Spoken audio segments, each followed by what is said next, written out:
What's going on, Bushido Squad? Welcome to an update video of the Guild 3.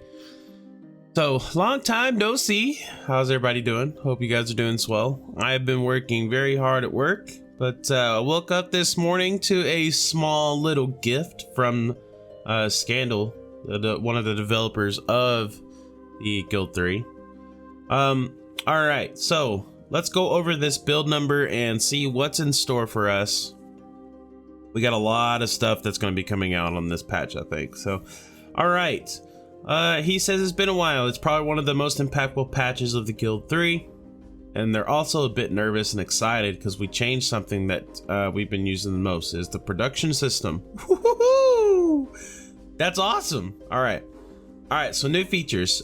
We introduced a new production system with completely overhauled UI for all buildings in the game. The new system's core is called the order list. Instead of assigning items individually to every worker, you define an order of items you want to have produced. They'll distribute the work between them and try to fulfill the order list. Oh, okay. So they're changing the whole thing. That's interesting. Okay. Another big convenience improvement is that your workers automatically produce the many items needed for your items list in the order. Okay, so they're changing it completely from like what it was in Guild 2, where that's gonna be hit or miss. Either gonna really love it or really hate it, I think, but we'll see. Hopefully there's a way you can toggle it back. That'd be nice. What you want to produce instead of all different items that are needed as ingredients in service-oriented buildings. You are, of course, able to define how many of your employees should focus on serving customers. Okay. You can freely change the order of the items in the order list if you want to produce a certain set of items. You can loop that list until you decide to change or stop it. You can also set the production to automatic. That way you should have complete freedom on how strong you want to micromanage your business. So that's gonna be a big change, I think, even for me. So in order to be able to introduce this new way of producing items, we also reworked all the building user interfaces. As you will see, most of the different menu options can be found in the top bar of the building UI. Some of the actions that were located in the building UI moved down to the action bar so you can access them without opening the building UI. For quality of life, we introduced a bunch of filters for showing the respective characters in your building. Okay, that's nice. So it's easier for you to see who's in the building and what they are up to. That's very nice. That was something that was very much needed. Kudos.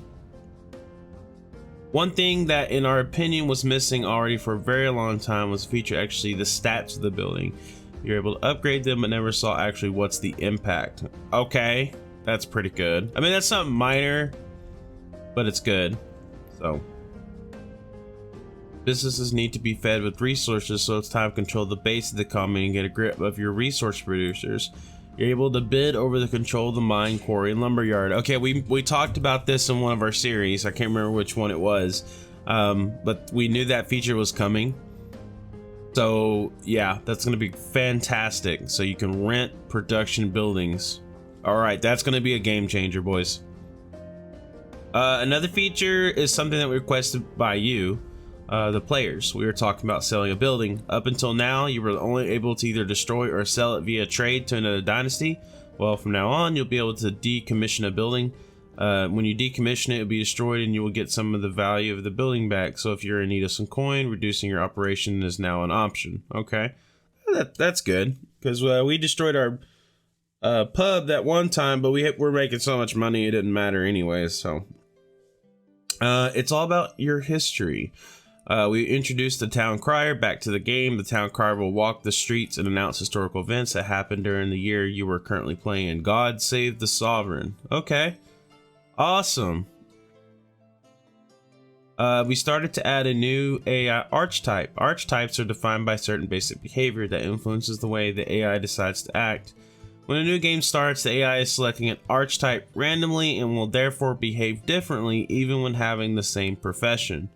The archetype system will grow and be improved within the next version. Okay. We significantly improved the fading behavior so it better detects when the camera is close to the building. It's much more accurate and will no longer fade out from too far away.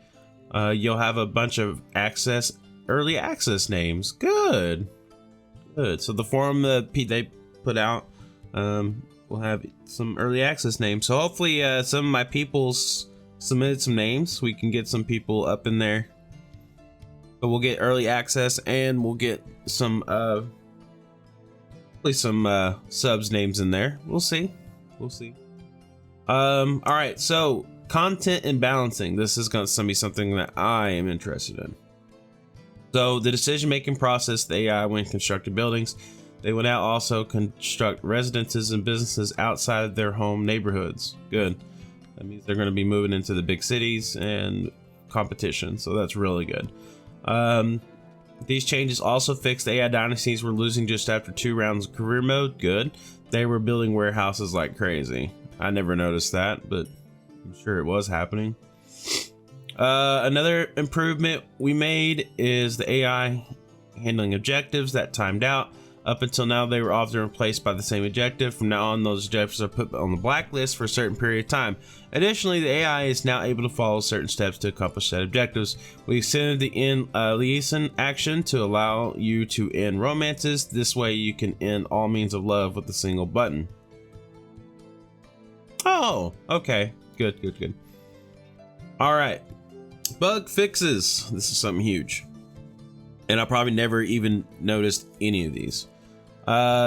Several bugs to cutscenes, cause connection issues in multiplayer, cause non-loop animations to properly play after loading a save game. I wonder if that's to do with the circles. Maybe. It's animation, so it's probably not the circles. Fix the bug that caused the game to prevent players from joining multiplayer. Caused the game to slow to dead multiplayer lobbies. That caused the game to allow transporters to work at night. Ooh, yeah, okay. See, they were going to change that. I knew they were going to do that eventually. So, sessions to run out of sync. Female characters. Ooh, excuse me. Let's see. Female characters get pregnant even when being dead.